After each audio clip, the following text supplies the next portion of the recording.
आज हम आपको छत्तीसगढ़ की एक ऐसी सड़क के बारे में बताना चाह रहे हैं जो है खूनी सड़क। इस पर गुजरने से लोग डरते हैं। क्या है इसके पीछे की कहानी? बता दें, बस्तर जिले में एक खूनी सड़क है जो अभी तक 15 लोगों की जान ले चुकी है। गांव वाले इस सड़क को बनाने की मांग 30 साल से कर रहे हैं, लेकिन किसी भी अधिकारी नेता ने उनकी बात नहीं सुनी। अधिकारियों की लापरवाही का अंदाजा इस बात से लगाया जा सकता है कि उन्हें यही नहीं पता कि ये सड़क किस विभाग के अंतर्गत आती है।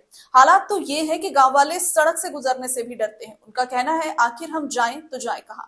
हम घर बार छोड़कर कहीं नहीं जा सकते। यह सड़क जगदलपुर से 50 किलोमीटर दूर स्थित। हैरान करने वाली बात तो ये है कि किसी अधिकारी को यह भी नहीं पता है कि सड़क किस विभाग के तहत आती है।